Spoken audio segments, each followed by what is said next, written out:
اعوذ باللہ من الشیطان الرجیم بسم اللہ الرحمن الرحیم۔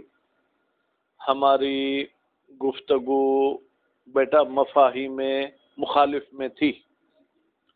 مفاہیم مخالف میں سے دو مفہوم آپ پڑھ چکے، ایک مفہوم شرط، دوسرا مفہوم وصف۔ آج تیسرا مفہوم انشاءاللہ آپ پڑھیں گے، البتہ وہ پورا نہیں پڑھیں گے، آدھا حصہ آج پڑھیں گے، آدھا حصہ انشاءاللہ کل پڑھیں گے۔ تیسرے مفہوم کا نام کیا ہے؟ مفہوم غایت۔ بیٹا کیا نام ہے؟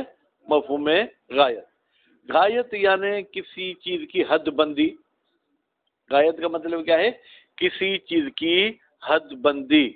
مثلا آپ کو یہ کہا گیا اتم الصیام، آپ روزوں کو کمپلیٹ کریں الی اللیل، رات تک۔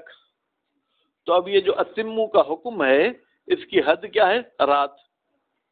آپ کو یہ کہا گیا کہ آپ اپنے ہاتھ وضو میں دھوئیں الی المرافق، ٹھیک ہے؟ تو یہ جو الی المرافق ہے یہ مرفق یعنی کونی، یہ کیا ہے؟ حد ہے کس کی؟ ہاتھ دھونے کی۔ بات واضح ہوگی؟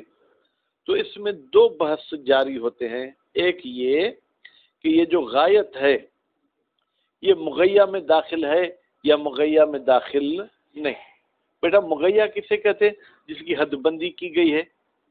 غایت اس حد کو کہتے ہیں۔ مثلا آپ کو یہ کہا گیا کہ اتم الصیام، آپ روزے کو کمپلیٹ کریں، تو یہ روزے کو کمپلیٹ کرنا مغیّہ ہے، لیل اس کی کیا ہے؟ غایت ہے۔ آپ کو یہ کہا گیا فَاغْسِلُوا أَيْدِيَكُمْ إِلَى الْمَرَافِقِ، آپ دھوئیں اپنے ہاتھ کونیوں تک، تو ہاتھ کیا ہو گیا؟ مغیّہ ہو گیا، اور مرفق کیا ہو گئی؟ غایت ہو گئی۔ اب ایک تو بحث یہ ہے کہ آیا غایت مغیّہ کے حکم میں داخل ہے یا غایت حکم مغیّہ میں داخل نہیں۔ دوسری بحث یہ ہے کہ اگر غایت ختم ہو جائے تو کیا وہ حکم بھی ختم ہو جائے گا یا حکم ختم نہیں ہوگا؟ تو اصل مفہوم کے لحاظ سے ہماری بحث یہی دوسری والی ہے کہ غایت کے ختم ہونے کے ساتھ آیا جو ہے کیا ہے؟ حکم مغیّہ بھی ختم ہو جائے گا یا حکم مغیّہ ختم نہیں ہو جائے گا؟ تو یہ جو دوسری بحث ہے یہ آج نہیں پڑھیں گے، پہلی بحث آج پڑھیں گے۔ غایت مغیّہ میں داخل ہے یا نہیں، اس میں چار اقوال ہیں۔ کتنے بیٹا اقوال ہیں؟ چار۔ پہلا قول ہے کہ غایت مغیّہ میں داخل ہے، مطلقہ۔ مطلقہ کی وضاحت تیسرے ہم قول میں پڑھیں گے، داخل ہے۔ دوسرا قول ہے کہ غایت مغیّہ میں داخل نہیں ہے، مطلقہ۔ تیسرا قول کہتے ہیں غایت اور مغیّہ کی اگر جنس ایک ہے، کیا؟ اگر غایت اور مغیّہ کی جنس ایک ہے تو غایت مغیّہ کے حکم میں داخل ہے، اگر دونوں کی جنس الگ ہے تو غایت مغیّہ میں داخل نہیں۔ اب وہ شخص جو کہتا ہے غایت مغیّہ میں داخل ہے مطلقہ، ٹھیک ہے، اس کا مطلب یہ ہے کہ کیا ہے؟ غایت مغیّہ کی جنس کی ہو۔ جی بابا، ہاں اب یہ ہے کہ غایت مغیّہ کی جنس میں ہو تو بھی داخل ہے، غایت مغیّہ کی جنس سے نہ ہو تو بھی داخل ہے۔ ٹھیک، مثال اتم الصیام الی اللیل، آپ کمپلیٹ کرو روزے کو رات تک۔ بیٹا روزہ کب رکھا جاتا ہے؟ دن میں، ٹھیک ہے۔ اب دن الگ چیز ہے، رات الگ چیز ہے۔ دن کا مطلب ہے نورانیت اور روشنی، رات کا مطلب ہے اندھیرا، ٹھیک ہے۔ تو اب وہ چونکہ یہ دونوں الگ چیزیں ہیں تو پہلے قول والا تو کہتا ہے کہ یہاں بھی یہ رات بھی اتم الصیام میں داخل ہے، یعنی روزہ کچھ رات کے ٹائم میں بھی رکھنا ہے، ٹھیک ہے۔ اور جہاں پر غایت اور مغیّہ کی جنس ایک ہے، فَاغْسِلُوا أَيْدِيَكُمْ إِلَى الْمَرَافِقِ، بھائی یہ کوہنی اور یہ جو ہے کیا ہے؟ یہ کلائی، یہ دونوں ہاتھ کا حصہ ہیں، دونوں کی جنس جو ہے کیا ہے؟ ایک ہے۔ کہتے ہیں کہ یہاں پر بھی غایت مغیّہ میں داخل ہے، یہ پہلا قول۔ دوسرا قول تو کیا تھا؟ عدم دخول مطلقہ، کہ بھائی غایت مغیّہ میں داخل نہیں ہے، چاہے غایت اور مغیّہ کی جنس ایک ہو چاہے ایک نہ ہو۔ تیسرے قول والے نے کہا اگر جنس ایک ہے، مثلا فَاغْسِلُوا أَيْدِيَكُمْ إِلَى الْمَرَافِقِ، ہاتھ کو دھونا ہے تو کوہنی کو بھی دھونا ہے، یعنی جو ہاتھ کا حکم ہے وہی غائط کا بھی حکم ہے، ٹھیک ہے۔ لیکن لیل اور دن دونوں کی جو ہے کیا ہے جنس الگ ہے، تو دن کا جو حکم تھا اتم الصیام والا وہ رات کو شامل نہیں ہوگا۔ چوتھا قول بیٹا کیا ہے؟ چوتھا قول یہ ہے کہ بھائی یہ جو غائط ہے یہ نہ داخل ہونے پر دلالت کرتی ہے نہ داخل نہ ہونے پر دلالت کرتی ہے، یعنی یہ جملہ گویا کہ ایک مجمل سا ہے، کوئی قرینہ آ گیا وہ کہتے ہیں غائط داخل ہے تو ہم داخل مانیں گے، اگر کوئی قرینہ نہیں آیا تو ہم کہیں گے یہ جملہ نہ دخول پہ دلالت کرتا ہے، نہ دخول پہ دلالت کرتا ہے نسیم صاحب، نہ عدم دخول پہ دلالت کرتا ہے۔ بات واضح ہو گئی؟ تو ہماری گفتگو آج مفہوم غائط میں تھی۔ مفہوم غائط میں دو بحثیں تھیں، ایک بحث یہ تھی کہ غائط مغیّہ میں داخل ہے یا غائط مغیّہ میں داخل نہیں ہے۔ ہم نے کہا کہ اس بارے میں چار قول ہیں، ٹھیک ہے۔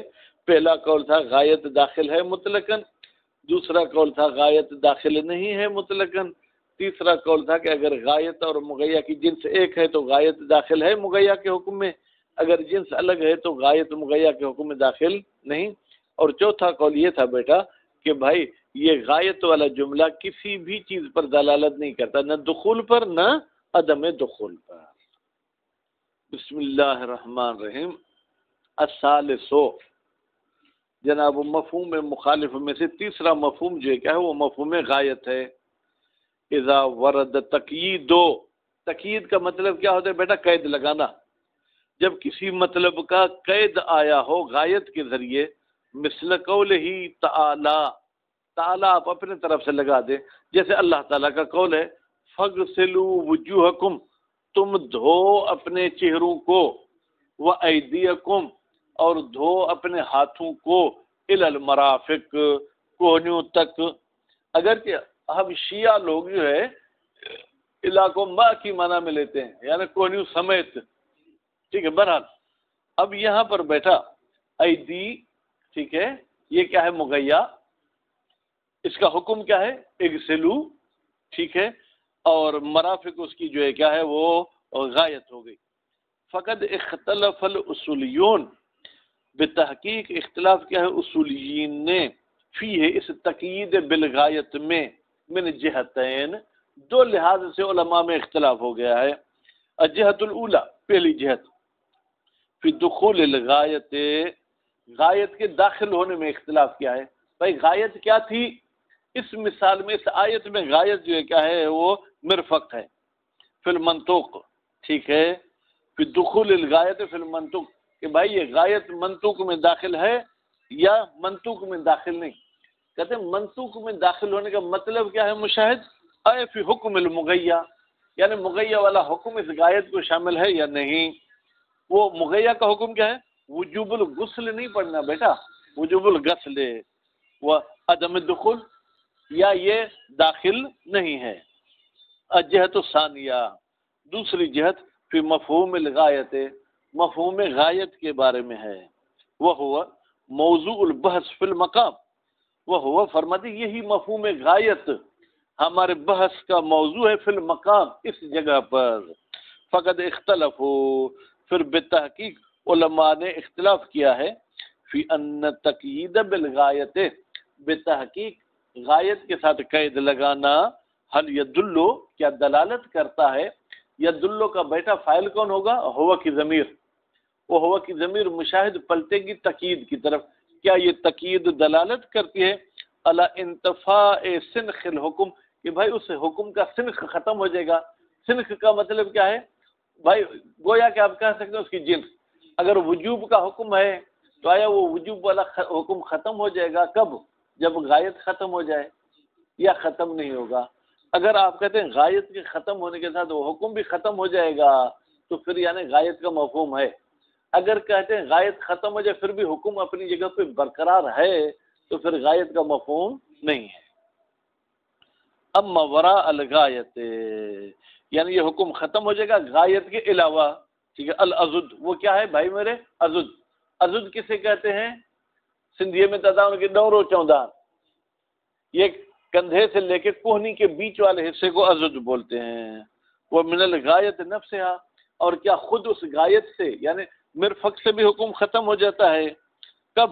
اذا قلنا فی النزاع الاول، جب ہم پہلی نزاع میں قائل ہو جائیں بے عدم دخول الغایت فی المغیا، کہ بھائی غایت مغیا میں داخل نہیں. اگر داخل مانیں گے مشاہد پھر تو غایت کے لیے وہ حکم جاری ہوگا، لیکن اگر غایت کو مغیا کے حکم میں نہیں مانتے تو پھر اس میں بھی حکم ختم ہو جائے گا. او لا بیٹا یہ کس کے ساتھ تعلق رکھتا ہے؟ حل یدلو او لا یدلو، کیا یہ چیز حکم کے ختم ہونے پر دلالت کرتی ہے؟ دلالت نہیں کرتی. اما جہت الاولا، بھائی اب پہلے تو ہم پہلی جہت میں بحث کریں.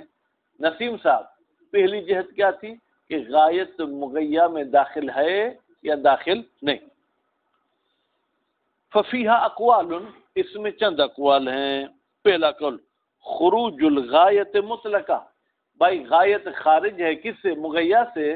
مطلقہ کا بیٹا مطلب غایت اور مغیا کی ایک جنس ہو یا جنس الگ الگ ہو. وہ ہوا یہ جو قول ہے خیرت و محقق الخراسانی، جناب محقق خراسانی بیٹا وہ کون ہے؟ جنہوں نے کفایہ کی کتاب لکھی ہے جو انشاءاللہ درس خارج سے پہلے آپ پڑھیں گے. وہ سید دل امام الخمینی، اور ہمارے سردار یا سید امام خمینی کا بھی نظریہ یہی ہے. قدس اللہ سرہما، اللہ تعالیٰ ان کے رازوں کو مقدس رکھے.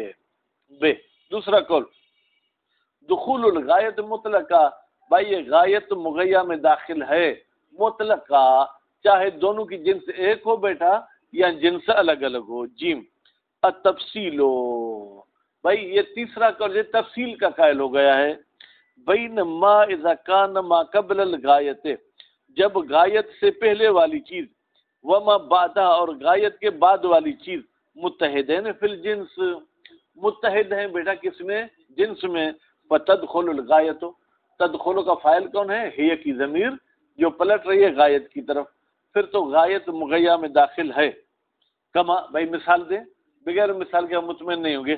کما فی قول ہی سبحانہ، جیسے اللہ تعالیٰ کے قول میں ہے فغسلوا وجوہکم وایدیکم الی المرافق، تم دھو اپنے چہروں کو اور اپنے جو ہے ہاتھوں کو مرافق تک، یہ کھڑی وجہ تھا. فیجب غسل المرفق، بس واجب ہے مرفق کو بھی دھونا. ٹھیک ہے بیٹا، کیوں؟ اس لیے کہ ہاتھ اور مرفق دونوں کی جنس کیا ہے؟ ایک ہے. وہ بینما کا تعلق ہے تفصیل کے ساتھ. تفصیل دی ہے بھائی جب متحد ہوں. وہ بینما لم یکن کذالک، اور جب ایسے نہ ہو یعنی دونوں کی جنس ایک نہ ہو. فلا یدخلو، تدخلو ہوتا تو بہتر تھا. ٹھیک ہے، اب یدخلو یعنی ما بعد الغایت، ما بعد الغایت غایت میں داخل مغیا میں داخل نہیں ہوگی. کما فی قولہ تعالی، جیسے اللہ تعالیٰ کا قول ہے ثم پھر اتم الصیام، تم روزوں کو کمپلیٹ کرو الی اللیل، رات تک. بھائی اب الا سے پہلے والا کیا ہے؟ مغیا. وہ کیا ہے؟ دن. آپ کہیں سے دن تو نہیں ہے نا، ہم کہیں کہ رات سے ہمیں سمجھ میں آتا ہے بھائی 24 گھنٹے میں یا دن ہے یا رات ہے نا. یہ تو کہتا ہے کہ روزوں کو کمپلیٹ کرو رات تک. معلوم ہے کہ رات میں تو روزے نہیں رکھنے ہیں نا، تو رات کے مقابلے میں کون سی چیز ہے؟ دن. اگرچہ لفظوں میں نہیں لیکن ہم اپنے دماغ سے یہ سمجھ سکتے ہیں. فَإِنَّ اللَّيْلَ الْغَایَةُ، بتحقیق یہاں پر لیل جو ہے کیا ہے؟ یہ غایت ہے. یغایر المغیا، یہ مغیا کے ساتھ مغایرت اور جدائی رکھتی ہے. فَإِنَّ جِنْسَ النَّهَارِ عُرْفًا، بتحقیق عرف میں دن کی جنس اور اصلیت کیا ہے؟ وہ نور، وہ روشنی ہے. وہ جنس الآخر، اور دوسرے کی جنس بیٹا وہ کیا ہے؟ دوسرا رات. وہ ظلمت، وہ اندھیرا ہے. فہما مختلفان جنسن، تو پھر نتیجے میں دن اور رات جنس کے لحاظ سے کیا ہو گئے؟ مختلف ہو گئے. جب مختلف ہو گئے تو پھر رات جو ہے ما قبل والے حکم میں داخل نہیں ہوگی. اب کوئی بندہ اعتراض کرے بھائی کون کہتا ہے کہ دن اور رات کی جنس الگ ہے؟ بھائی دن بھی زمان ہے، رات بھی زمان، تو دونوں کی جنس ایک ہے. کہتے ہیں بھائی یہ ایک ایسی چیز ہے جو عقلی لحاظ سے آپ کہہ سکتے ہیں، لیکن عرف میں آپ جا کے کہیں کہ بھائی دن اور رات کی اصلیت ایک ہے، سب کہیں گے نہیں بھائی نہیں الگ ہے، دن کمانے کے لیے ہوتا ہے، دن میں روشنی ہوتی ہے، دن میں سورج کی تپش ہوتی ہے، رات ایسی نہیں ہوتی.